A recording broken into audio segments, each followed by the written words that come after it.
ఇందులో ఇందాక మా అన్నయ్య చెప్పాడు, మీకు అర్థమైందో లేదో, మైక్ లేదు వినపడిందో లేదో, కానీ నేను 12 సంవత్సరాలప్పుడు మా ఫాదరు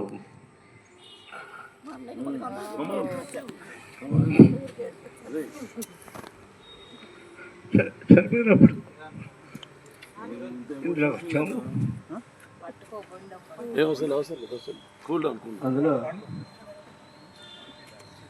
మంచిది తాపించు పక్కన ఉంది కదా రా చూస్తున్నాం తెలిసిన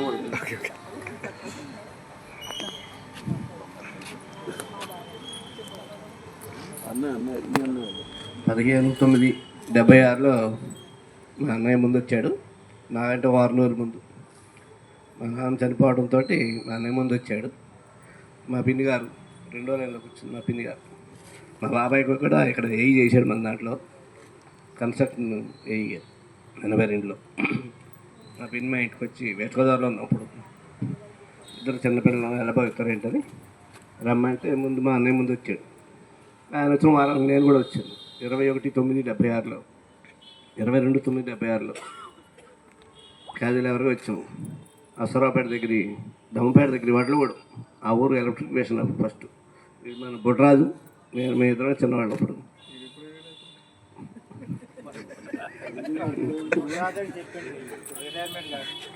వాడే ఉన్నాడు ఇప్పుడు. సరే, అప్పుడు రోజుకి ఎంత 4 రూపాయలు ఇచ్చేవాళ్ళు. 15 రోజులకి 15 60 రూపాయలు. ఆ 60 రూపాయలు కూడా ఎప్పటికి వచ్చాయి? 2 నెలలకు వచ్చాయి. అసలు మనకి ఇంట్లో వెళ్ళటమే అంతది మాత్రం కష్టంగా ఉండేది. అలా చేసుకుంటూ మా అన్నయ్య 2 సంవత్సరాలు చేసి మానేశాడు. ఇందులో 78లో 76-78 వరకు చేసి నవభారత్కి వెళ్ళిపోయాడు. నేను మాత్రం అలా ఉండిపోయాను కంటిన్యూగా.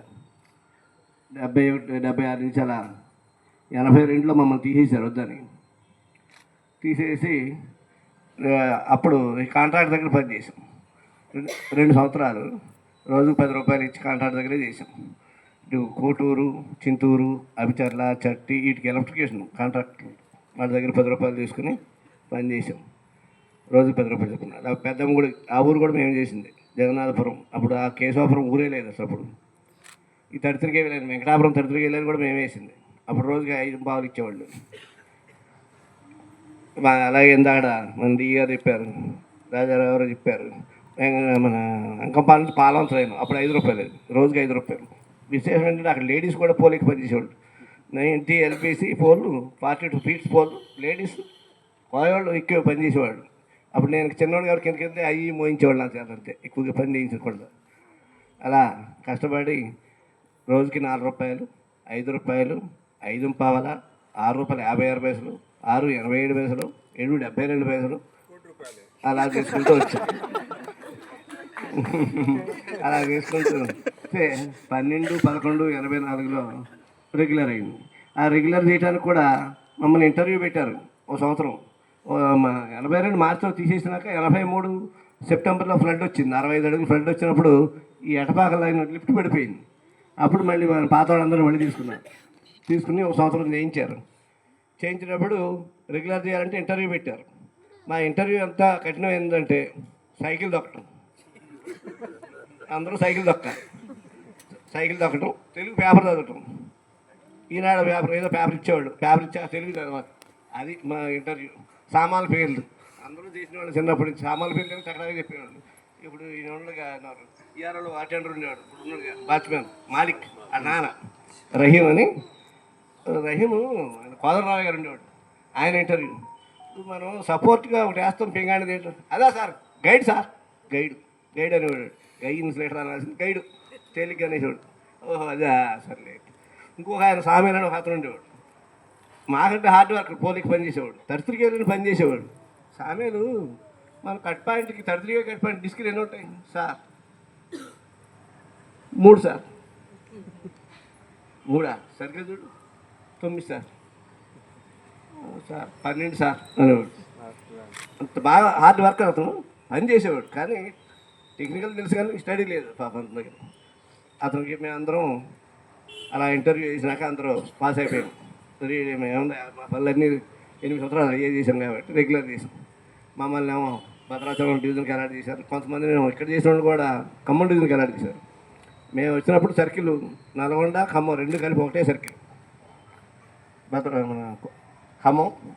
ఇదే తర్వాత విడదీశారు. ఒక 6 నెలలకేమో నల్గొండ సెపరేట్ అయిన సర్కిల్ ఖమ్మానికి. అప్పుడు డివిజన్ బైఫర్కేషన్ అయింది. 82లో పొరవారు రోడ్లో మస్తాన్ ఇంట్లో పెట్టారు డివిజన్ ఆఫీస్. ఈఆర్ఓ గొండేల వారి వీధిలో పెట్టారు. ఆ రెండు ఖమ్మం నుంచి సెపరేట్ వచ్చినాయి. అప్పుడు అలా చేసుకుంటూ మేము మాకేం పోస్టింగ్ భద్రాచలం టౌన్లో ఇచ్చారు. 410 రూపాయలు బేసిక్ అప్పుడు స్టార్టింగ్. ఇంక్రిమెంట్ 10 రూపాయలు. అంతేనా బాబు, ఒక యూత్ జీతం బాగుండేది అనుకునేవాడు అప్పట్లో. సైకిల్ అలవన్స్ ఏమో 4 రూపాయలు. అలా చేసుకుంటూ మేము జాయినింగ్ భద్రాచలం అంటే ఎటపాక తీశారు సెక్షన్. ఇదే దమ్మోడు వరకు ఇదే సెక్షన్. ఇప్పుడు కామేశ్వరం ఏఈ గారు ఉండేవాడు ఒక ఆయన, రాజమండ్రి ఆయన ఏఈ. ఆయన ఉన్నప్పుడు ఇట్లా చేశాను. ఇక్కడ నుంచి ఎటపాక నుంచి ఇలా వెంకటేశ్వరం అప్పుడు ఎంత చెప్తే అంతే. డీ గారు మున్సిపల్ దాని డీ గారు ఉండేవాడు. సార్ అలా భద్రాచలం వచ్చేస్తావా ఓకే ఆయన మాట చెప్పి అలా రాకపోతే భద్రాచలం ఎటపాక నుంచి భద్రాచలం వచ్చారు అంతే. కాదు ఇక్కడ కూడా ఎన్నో రోజులు లేదు, 20 నెలలే ఉన్నాను టౌన్లో. అప్పుడు హెల్పర్గా 87 నుంచి 89 వరకు. ఇక్కడ నుంచి ఏలమ్మ తీసుకుని నరసాపురం ఇదే సెక్షన్. నరసాపురంలో ఒక 30 నెలలు ఉన్నా. అక్కడి నుంచి లైన్ మ్యాన్ తీసుకుని చింతూరు 5.5 సంవత్సరాలు. అక్కడ మరీ కష్టం. రోజు బ్రేక్ డౌన్లే, చచ్చిపోయేవాడు. చింతూరు నుంచి మోతగూడెం, చింతూరు నుంచి కోనవరం, చింతూరు నుంచి విఆర్పురం, చింతూరు నుంచి ఏడాడపల్లి, రోజు బ్రేక్ డౌన్లే. అప్పుడు రాజదూత్ బండి ఒకటి ఉండేది, దాని వరకు దాని మీద తిరిగి ఈ తర్వాత 93 బ్యాచ్ వచ్చారు. ఒక రోజు నా బండి మీద ఎక్కే సీతారామన్ కోనవరం బ్రేక్ డౌన్ అయితే అప్పుడు రాజదూత్ బండి కాదు 80-90 మీద వెళ్తున్నాం. కాళ్ళ నీళ్ళు వచ్చిన సీతారామన్ దెబ్బతాడు. ఓ ఇదేం చూసే స్పీడ్ అంత అమ్మ కొనడమే కదా అమ్మాయి పడి ముగ్గురు అందులో ఆ బండికి ఏంటి ముగ్గురు ఎంత రోడ్ ఎక్కితే అంత స్పీడ్ మెత్తగా వెళ్తుంది ఆ బండి. 175 cc ఇంజిన్ కదా. అలా సీతారామన్ బ్యాచ్ వాళ్ళు వచ్చారు. అక్కడి నుంచి నేను అప్పుడు మేము చింతూరు నుంచి మోదగిరి 33 లైన్ వేసాం. మేము ఆ 33 లైన్కి ఎన్ని పనులు నేను చేశాను. వ్యాన్ డ్రైవర్ నేనే, ట్రాన్స్పోర్టింగ్ నేనే, 33 స్టిన్నింగ్ ఎక్కి చేసింది నేనే. నాకు సంబంధం లేదు కాంట్రాక్టర్. అతను వచ్చేవాడు కదా ఖమ్మం నుంచి, కొలిబాబురావు అని. అన్నీ నాకే మా ఇంటికి వచ్చి డబ్బులు ఇచ్చి ఆ లేబర్ మాట్లాడి నువ్వు చేయదో చేయను అన్నీ నేనే చేసేవాడిని. నాకేమో సింగిల్ అనిపి కూడా పని అయితే చేశాను. పని మాత్రం ఫుడ్లే చేసాను. హార్డ్ వర్కే, భయంకరమైన హార్డ్ వర్క్ ఆ పనులు అయితే. సరే ఏడీ గారు డిఈ గారు రోజు ఫోన్ చేసేవాళ్ళు. ఒక ల్యాండ్ ఫోన్ ఉండేది సీతారత్నం సేపరం, దాని ఇంట్లో ఉండేది మన డిపార్ట్మెంట్. ఓహో మనకి రోజు పని చేస్తున్నాం కదా. డిఈ గారు బాగా కైలాసం డిఈ గారు, సార్ మనం ఎక్కడ కావాలంటే అక్కడ వేస్తారు అని నేను అక్కడే ఉన్నా. ఫోన్ చేసి చెప్పాను. మహబూబ్ అని ఉండేవాడు లైన్ మ్యాన్. సార్ నన్ను పారంత కానీ కొత్తగూడెం కానీ అయినాను. నేను కూడా అదే చెప్పాను. నన్ను తీసుకెళ్ళి చర్ల సబ్స్టేషన్కి, ఆయన తీసుకెళ్ళి మడుగురు సబ్స్టేషన్కి వేసాడు. ఇద్దరు అంత హార్డ్ వర్క్ పని చేశాడు. సరే అనుకున్నాం, వెళ్ళాము. చాలా సబ్స్టేషన్ జాయిన్ అయ్యాం. 8 నెలల తర్వాత వైరామారెడ్డి గారు వచ్చారు. ఇక ఆయన ఎవడైనా నిన్న ఇక్కడ వేసిన సబ్స్టేషన్ అని ఆ టౌన్లో రాకపోతులు లైన్ మీద లాదరాసన్ ఒకటి ఉండేవాడు, ఆయన వేసాడు. ఆయన తీసి సబ్స్టేషన్కి వేసి నన్ను చాలా సబ్స్టేషన్ టౌన్కి వేసాడు. టౌన్కి వేస్తే ఇంకా ఆయన డీల్స్ రివ్యూ. అప్పుడు ఏజీలు కూడా డబ్బులు కట్టాల్సి వచ్చేది కదా, భయంకరంగా ఉండేది రివ్యూ. ఒకసారి ఇక లింక్ సర్వీసులు అన్నీ కట్ చేద్దాం పానాడు. కార్ ఎక్స్కెళ్ళాడు. ఒకే రోజు 20 ఫోన్లు ఎక్కి అన్ని సర్వీస్ మా ఇంటికి వెళ్ళని కూడా కట్ చేసాం ఏజీలు. ఆయన వచ్చేసి వీళ్ళు ఖాళీ చేసినారు. అది సరే చేస్తున్నాండి. నేను చేసింది కాదండి, పైన భద్రాచలం నుంచి వచ్చే డీ గారు వచ్చారు అంటే నాకేం మాట్లాడతా సర్లే అన్న, ఎందుకంటే మనం వేరేంచుకోవడం కదా అంటే సరే అండి. ఇక మాట్లాడలేక అతను కూడా ఎవరైనా చెప్పుంటారు ఒకరి వాళ్ళు ఏముందండి అని చెప్పున్నట్టున్నారు. మళ్ళీ మాట్లాడలేదు. అలా చెట్ల నుంచి 9 నుంచి మళ్ళీ పాలంచింది. పాలవంచడం 4 సంవత్సరాలు 2 నెలలు. అక్కడ వెంగళరావు అని కొత్తగూడెం సౌత్లో చేసేవాడు. ఆ రోజు అన్నం తినడరా అని ఫోర్మ్యాన్ ఉండేవాడు. షెడ్ ఎస్పీఎం షెడ్ ఫోర్మ్యాన్ అంటే మన సత్యనారాయణ శ్రీనివాసరావు మామ. నువ్వు ఆ ఎంగళ మ్యూచువల్ పెట్టుకుంటుంటే సర్లే నేను కొత్తగూడెం పోదాం పోయాం. అక్కడ ఎస్ఎల్ఐ 6 సంవత్సరాలు కంటిన్యూ చేశారు. 2004 నుంచి 2007 వరకు 10 వరకు 6 సంవత్సరాలు చేసినాక ఫోర్మ్యాన్ తీసుకుని కారేపల్లి వెళ్ళాడు. బివిఎస్ మూర్తి గారు ఖమ్మం రమ్మన్నాను. ఎందుకు లేండి ఖమ్మం రాలేదు సార్, ఇల్లు అప్పుడే ఇల్లు కొన్నాం లోన్లు అని ఆలోచన అంటే సర్లే అని నీరు అంతా తండ. కారేపల్లి అన్నీ తండాలే, భయంకర డబ్బులు కట్టరు. నేనే 6:30కి వెళ్ళి కూర్చున్నాను. సింగరేడికి వెళ్ళిపోయి వాళ్ళందరూ ఖమ్మం తెచ్చాడు 9:30కి వచ్చాడు. ఈ లోపల వీళ్ళందరూ వెళ్ళిపోతారు. ఏం చేస్తాం అలాగే తిరిగి కష్టపడి వచ్చే కార్యపడి నుంచి మళ్ళీ 2015లో కొత్తగూడెం వచ్చాం ట్రాన్స్ఫర్ అయింది. మళ్ళీ ఈ లోపల పుష్కరాలు డ్యూటీ వేసారు నాకు కూడా రామగూడెం దగ్గర. వారం 15 రోజులు చేసేవారు, 12 రోజులు చేసిన. కొత్తగూడెం నుంచి మళ్ళీ భద్రాచలం కాశీ నేను ఇద్దరమే అయ్యాం పూర్వం. ఇంకే పోస్టులు లేవు మా ఇద్దరు తప్పించి. ఆయన ఇక్కడే, నన్ను ఇక్కడేసి ఆయన అక్కడేసారు. ఈ తర్వాత సంగతి అంతా మీకు తెలిసిందే కదా. అలా జరిగింది జీవితం.